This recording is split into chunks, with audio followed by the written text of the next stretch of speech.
지난 15일 메이저리그 시카고 컵스와 NPB 한신 타이거즈의 도쿄 시리즈 평가전이 있었는데요. 미국 야구 팬들을 깜짝 놀라게 했죠. 몬베츠, 이제 막 3년차 시즌에 접어든 21살 좌완 루키 투수가 컵스 베스트 타선을 5이닝 1개의 삼진 무실점 퍼펙트로 막아낸 거죠. 아무리 팀 내 좌완 유망주 1위라고 해도 작년 재작년 1군 통산 단 7경기만 출전한 루키 투수에게 메이저리그 팀의 베스트 타선이 이렇게 완벽하게 공략당한 건 야구 팬들에게 충격적일만 했죠. 그리고 바로 다음날 다저스와의 경기, 한신의 선발 투수 2년 연속 NPB ERA 1점대를 기록한 사이키 히로토는 작년 월드시리즈를 우승으로 이끈 다저스의 베스트 라인업을 상대로 5이닝 1피안타 1볼넷 7탈삼진 무실점 승리를 기록하게 됩니다. 경기 후 다저스의 로버츠 감독은 사이키에 대해 공이 메이저리그급이다, 구속도 좋고 스플리터도 좋았다 라고 말하며 칭찬을 아끼지 않았고, 미국의 대형 스포츠 언론인 디 애슬레틱은 오늘 사이키 히로토는 믿을 수 없을 정도로 인상적이었다, 사이키를 로스앤젤레스행 비행기에 태우기 위해서는 얼마를 내야 하는가 라며 뜨거운 관심을 표했죠. 경기 마지막 아웃카운트를 한신의 불펜 투수 이시 다이치가 시속 95마일의 패스트볼로 삼진을 잡음으로써 이틀 동안 한신이 메이저리그 타선을 상대로 기록한 성적은 18이닝 연속 무실점이었죠. 이번 도쿄 시리즈 개막전에서 다저스와 컵스의 베스트 라인업에 든 일본인 선수는 무려 5명, 그중 4명이 선발 투수죠. 현재 메이저리그의 투수진은 일본 투수가 상위 레벨을 점차 장악해가고 있습니다.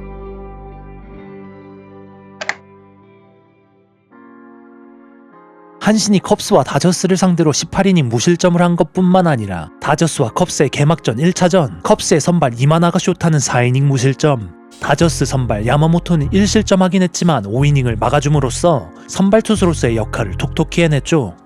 MLB 유망주 랭킹 1위인 사사키 로키는 컵스와의 개막전 2차전에 나와 제구가 불안한 모습을 보여주었지만 뛰어난 구위로 피해를 최소화하며 3이닝 1실점을 기록했는데요. 특히 초반 100마일의 공을 뿌리며 전세계 야구 팬들에게 강력한 인상을 심어줬죠. 놀라웠던 점은 무실점을 기록했던 몬베츠와 이마나가 사이키의 패스트볼 평균 구속인데요. 5이닝 무실점 퍼펙트를 기록했던 몬베츠의 패스트볼은 평균 90마일, 4이닝 무실점을 기록한 이마나가의 패스트볼 평균 구속은 92.6마일, 5이닝 무실점을 기록한 사이키의 패스트볼 평균 구속은 92.2마일. 3명 모두 작년 메이저리그 평균 구속인 94.2마일보다 낮았죠. 일본 투수들은 어떻게 평균보다 낮은 구속으로 메이저리그 타자들을 압도할 수 있었을까요?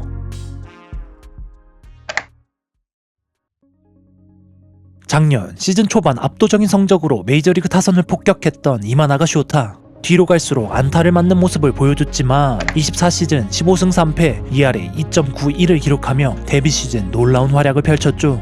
이마나가가 이렇게 메이저리그에 성공적으로 안착할 수 있었던 이유 중 하나가 바로 패스트볼이었습니다. 평균 구속 92.6마일이라는 메이저리그에서 상대적으로 느린 축에 속하는 패스트볼로 어떻게 이런 성적을 낼 수 있었을까요? 이유는 이마나가가 리그 최고의 라이징 패스트볼을 던졌기 때문이죠. 작년 이마나가의 패스트볼의 분당 회전수는 2424rpm, 그리고 투구 무브먼트의 기여도를 측정하는 스핀 효율은 99%로 리그 최고 수준이었습니다. 그 결과 이마나가의 패스트볼은 비슷한 구속과 릴리즈 포인트를 가진 투수들의 평균보다 3.4인치 더 높은 상승 움직임을 보여줬고, 포심으로 만들어낸 수직 브레이크는 19.3인치, 메이저리그 상위 10위 안에 드는 상승 무브먼트를 만들어냈죠. 말 그대로 높은 효율의 백스핀이 높은 회전수와 만나면서 떨어지려는 패스트볼을 더 오랫동안 중력에 저항하게 만든 거죠. 5이닝 7개의 삼진으로 다저스 베스트 타선을 상대로 무실점한 사이키 히로토의 포심 패스트볼 구종 가치는 작년 NPB에서 1위였는데요. 다저스와의 경기에서 뿌려진 사이키의 패스트볼 평균 분당 회전수는 2617rpm, 이는 이마나가 쇼타보다 높은 수치였죠.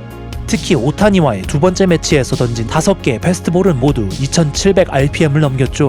몬베츠와 사이키 역시 다저스와의 연습 경기에서 20인치 이상의 유도된 수직 브레이크를 보여주면서 패스트볼의 좋은 구위를 입증했는데요. 사이키의 작년 NPB 성적은 25경기 4완투 3완봉 13승 3패 ERA 1.83 137 탈삼진.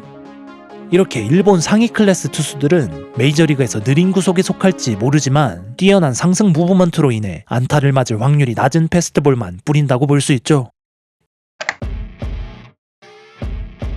일본 투수라고 하면 빼놓을 수 없는 구종은 바로 스플리터인데요.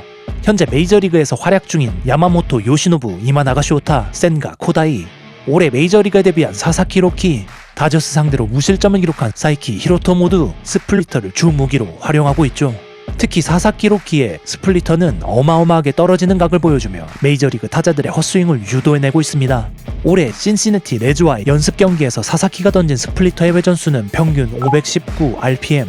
작년 메이저리그 스플리터 평균 회전수인 1302 rpm에 비해 현저히 낮은 수치죠. 작년에 던져진 모든 공 중 사사키의 스플리터보다 회전수가 낮았던 공은 와일드론의 너클볼밖에 없었죠. 사사키 스플리터의 회전수는 2015년부터 시작된 스탯캐스트 시대 이후 가장 낮은 수치를 기록했는데요. 이는 2023년 월드 베이스볼 클래식에서 사사키가 기록했던 평균 91마일 1100rpm을 기록한 스플리터에서 회전수를 더욱더 줄여 평균 86마일 500rpm대의 스플리터로 바꿈으로써 가능했던 일이죠. 그 결과 사사키의 스플리터는 평균 43인치의 낙차를 기록하게 되는데요. 이는 지난 시즌 메이저리그에서 던져진 어떤 스플리터보다 더 큰 낙차였죠. 게다가 손가락 어디에 힘을 주는지에 따라 글러브 사이드 또는 암 사이드로 공을 떨어뜨리는 게 가능한 사사키는 양방향으로 휘는 스플리터를 통해 타자들의 궤적 예측을 더욱 어렵게 만들고 있죠.